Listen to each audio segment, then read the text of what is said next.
I think it's pretty safe to say that one of the most mysterious characters in the Star Wars franchise has got to be Supreme Leader Snoke. This is Mike Zero. If you guys are new to the channel, do make sure to subscribe to see future Star Wars content.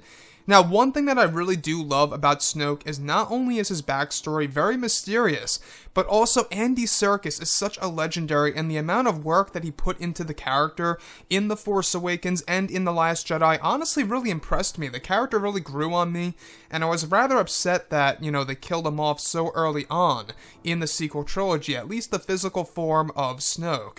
Now, with that being said, a lot of people are really hoping that Andy Serkis will return in some way, shape, or form in Episode 9, and there have been a lot of hints that Snoke could very well be back in Episode 9.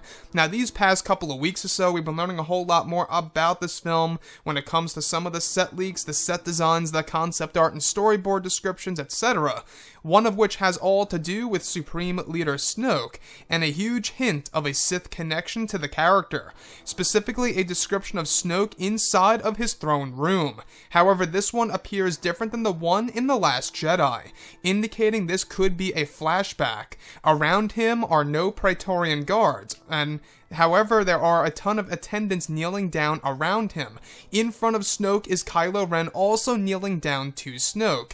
In Snoke's hand is a Sith holocron, one that is described that belonged to an ancient Sith Lord. The next goes over Snoke, showing Kylo Ren the holocron with Kylo looking into it, quite possibly seeing a vision or learning new abilities perhaps from the ancient Sith. The last goes over Snoke handing the holocron to Kylo Ren and is described as a gift for completing a certain task. Now, I really wanted to go over a couple of points here that really do pique my interest for the character of Snoke. Now, we do know that next year, 2019, I believe during the month of November, we're going to be learning a lot about Snoke's backstory in the form of a comic. Ironically, they're dropping this right before the release of Episode 9, in or around 3 weeks before the release date itself.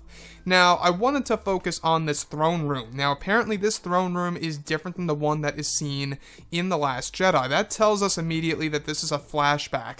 This could be while the throne is actually under construction, or maybe this is a different location for all we know. It's also worth noting that no Praetorian guards are present in this sequence, apparently, and only his attendants. Now, this holocron that once belonged to an ancient Sith Lord, that Snoke actually does own.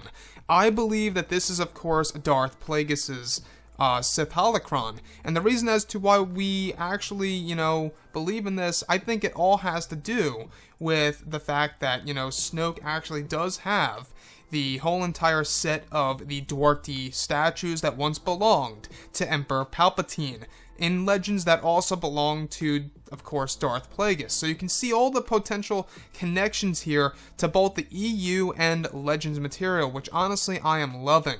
Now, the fact that he is handing it over to Kylo Ren as a gift, this also mimics and parallels that of the relationship between Darth Vader and Emperor Palpatine. I don't know if you guys read a lot of the comics, but if you guys do, you will learn that all of the different tasks that Darth Vader completes, he actually sometimes gets a gift, a reward if you will, from his master Emperor Palpatine, one of which was the Nubian ship that once belonged to Padme, and others alike. So we're seeing a similar pattern here between, both Vader and Palpatine, Kylo and Snoke, and honestly, I love that. Now, I think that this most definitely matches up with why Andy Serkis actually canceled his appearance at a Comic-Con, or one of the cons in Pennsylvania or Philadelphia, I believe it was, not too long ago. And the big reason for that was because he was actually working on a major project that involved motion capture, but we're not quite sure what project that really was. Now, as far as holocrons go, if you look at the Star Wars films to date, they haven't really appeared at all, other than Solo: A Star Wars Story. In that Dryden's Den fight sequence, you do see it in the background briefly, and it's a rather big holocron. Now, we're not quite sure how big this Sith holocron is that Snoke owns, that he then rewards to Kylo Ren for completing a certain job that he actually set him out to do. So, what I love about Episode 9 is that it's said that J.J. Abrams and Chris Terrio, they will be introducing a lot of Jedi and Sith lore.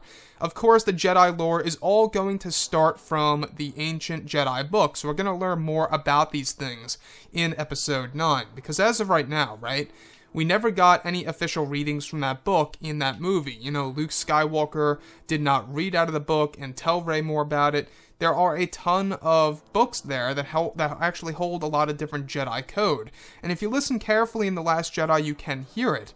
So, what's really interesting to me is that Episode 9 is not only going to connect to the prequels, the originals, and different mediums of Star Wars like comics and books and video games, but it will also be telling more lore that actually is all about the Jedi and the Sith. Anyways, guys, drop a comment below. Let me know what you think about all of this in the comments. And if you guys did enjoy the content for today, do make sure to drop a thumbs up on this video to support the channel. I thank you all so very much for the kind support, and I'll catch you guys next time.